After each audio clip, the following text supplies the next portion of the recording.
Hey everyone, today I'm going to talk about assertiveness. Quick question. Have any of you ever left a conversation when possibly you were a little too aggressive and the point of your message was blurred with emotion, and so you left that conversation with a destroyed relationship or just simply destroying the maximum potential of you gaining whatever it was that you were seeking out of that specific moment? Or maybe you were too passive in the beginning and you just kind of gave up on whatever it was you really wanted to begin with. Or maybe just in general, you often have some difficulty clearly articulating what it is you really want, and therefore you kind of leave the other person that you're speaking with uncertain and unknown of what you want, and they're not able to help you. So these are three kind of different reasons how assertiveness can step in and be a huge lifesaver for a lot of us. And so that's what I'm going to talk about today. Assertiveness is the third emotional intelligence skill involved in the self-expression competency that we've been discussing over the past couple of videos. And as always, I'm just going to give a brief breakdown on the self-expression competency as before we get into assertiveness. And so self-expression is, as we said before, putting self-perception into communicative action. And it involves emotional expression, independence, and assertiveness, which is what we're talking about today. Kind of has to do with actively telling the truth objectively through kind of a 360 filter, and also being authentic and synchronistic with your expression in terms of verbal and nonverbal communication. So before we define assertiveness, a quick quote is going to be, the more arguments you win, the fewer friends you'll have. And I definitely think this is personally kind of funny for me.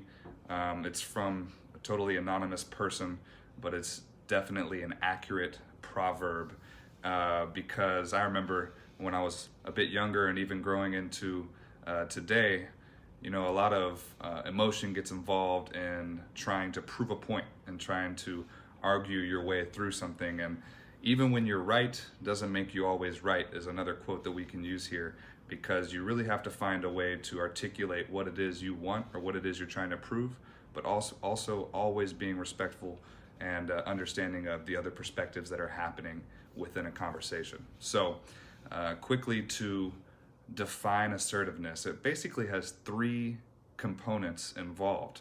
The first one being the ability to express feelings, and that involves the acceptance and the expression of those feelings.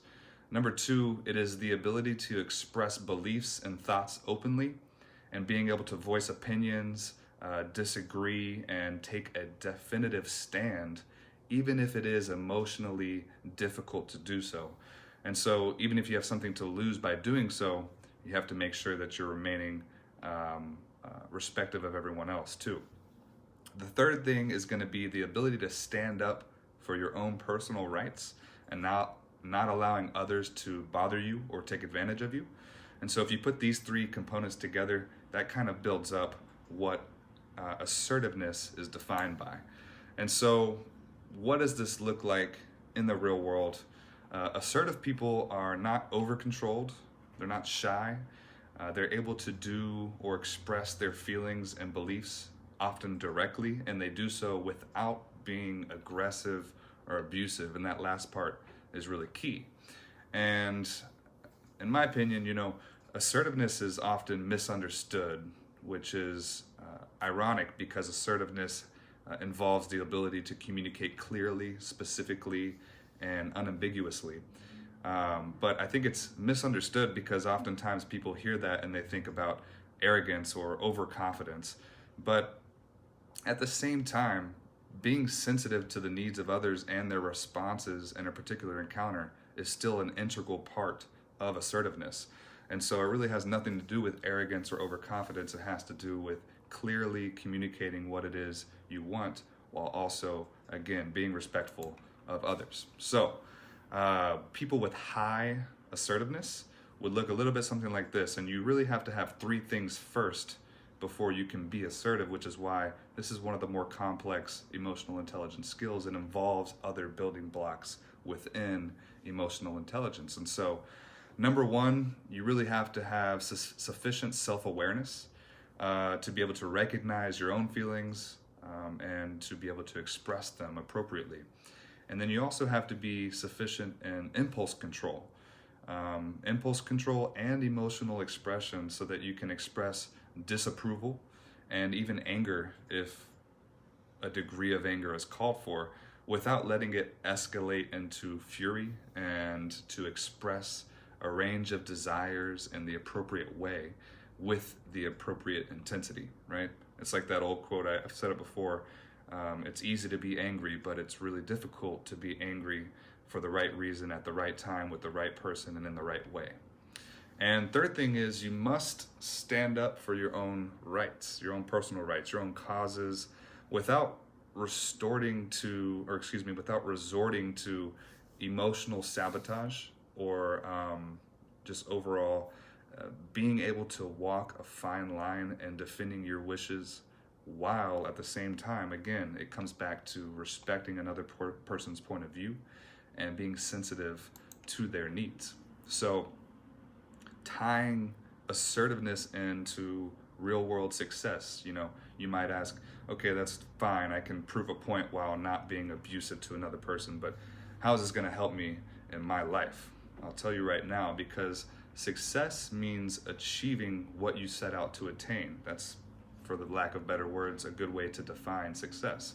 And so if assertive people are likely to succeed because they tell others what they want, what they believe in, or how they feel in a clear way, then they do it in a respectful way with others in mind. And this is going to help you be more successful, because on the flip side of that, success really eludes passive and aggressive people, because passive people, first of all, are not clear in their own minds what they want, which makes it even more difficult to articulate their wishes to others. So how can others potentially give what you need or what you want, or even aid you in obtaining it, if you don't know how to express it properly? So this is a clear example of how assertiveness can tie into real world success. And lastly, as we always do to wrap it up, how to improve on a skill like this. I think an easy way for emotional intelligence in general always is self-reflection. And for this specific example, you can take a time in the past week. This is kind of a call to action to all of you. Write down a time in the last week, a situation where you know that you acted passively.